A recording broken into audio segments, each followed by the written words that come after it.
Hey, good afternoon to you.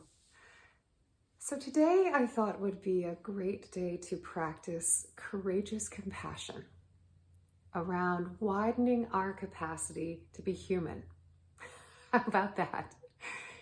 So specifically, what I wanted to maybe take some time to discuss today and practice was around our mindfulness of our emotions, which is very human. So when we say you're only human, when something goes wrong or you're trying to comfort somebody that made a mistake, right?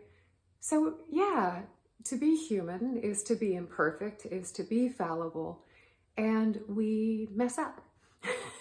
And we can course correct. Why do we make ourselves so wrong? We're so hard on ourselves, and the judgment is high, and the criticism is high, and the feelings of suffering around emotional responses for us can be really isolating, particularly when those are hard emotions. When we are sad, when we're angry, when we respond in a way that we feel is out of character for us or is not appropriate, whatever the story may be. But here's the thing, is that when we go into that space of judgment and criticism, it's really an extension of almost of shame, and that it puts us into a very isolated space. And we get a narrow view rather than seeing that we are simply part of common humanity, having emotions. We are not the emotions. So that's a piece of this, is taking the time to first notice and be aware of when we go there, when we get entangled with the emotion, what stories come up, what thoughts, maybe reactionary behaviors. And wouldn't we maybe want to have a little more awareness of these things that we do maybe as like a reaction and a quick, spontaneous way of showing up? And that's the courageous compassion I'm talking about. So we also have in this space the opportunity to widen our band of tolerance of what we can be with. I like that idea very much, so that we can be with all of the things that are positive or neutral, but we're also okay with the stuff that's more challenging for us. And we do it by practicing. And that's the mindfulness practice that we're going to attend to here. So again, I'm going to invite you. You can keep your eyes open and just keep looking at me, or you can shut down your eyes or lower your eyes as you listen to this guided practice reflection time. So I'm going to encourage you to first and foremost always come back to the very most fundamental anchor, which is your breath. Always there. So it's a way in to our mindfulness of this moment by just taking a few very deep, intentional breaths and letting that settle you, and knowing that this is the space that you can return to if something shows up that is particularly strong or evokes a sense of fear or anger.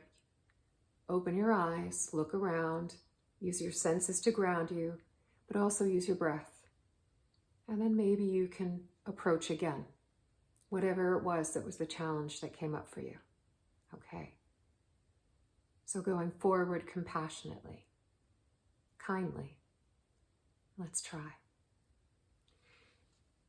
So when we're looking at this space of emotions, we want to maybe think about, I love the analogy of weather systems, that emotions are ephemeral. They will always move if we give them the opportunity to particularly move, if we don't entangle ourselves with story or judgment or criticism. Instead, we simply acknowledge and become aware of them, letting them move through us like wind or clouds on a stormy sky as the front moves through. We, in our awareness and our consciousness of the emotions, can be the eye of the storm.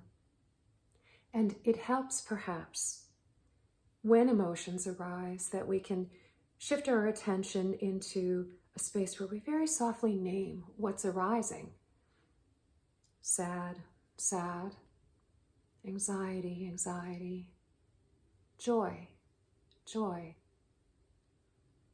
And how does the emotion the feelings that come with it, the physical sensations, the responsive thoughts. How do they move? How does the emotion itself maybe shift or change as you sit with it? And we can do this really kindly, coming back and forth to the breath as needed to find a sense of balance and safety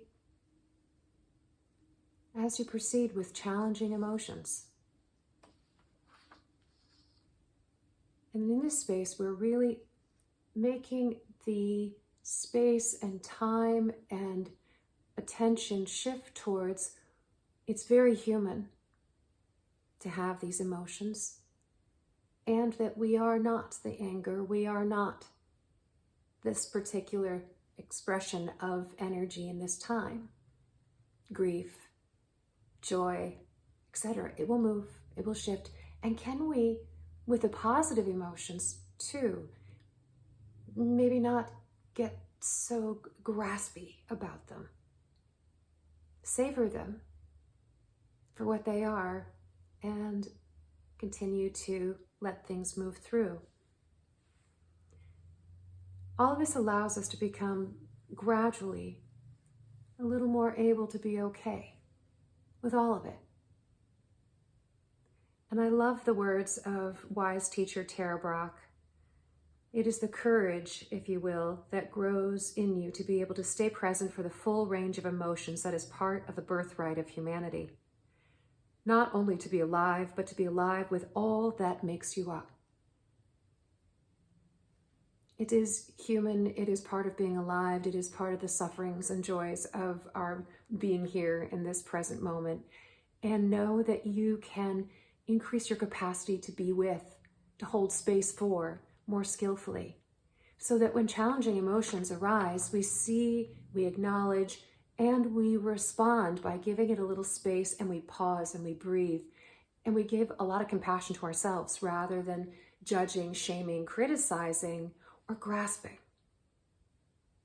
But creating a mindfulness and an attention to that this too is part of our imperfect, impermanent human experience. Try courageous compassion when emotions arise that cause maybe reactive thinking, physical sensations, and behavior. Can you slow it down? Can you make yourself not wrong? And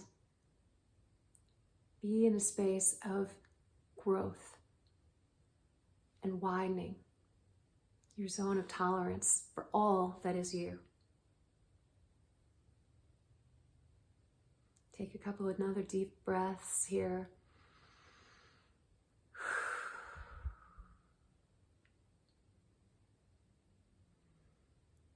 With that, I wish you a very, very lovely evening.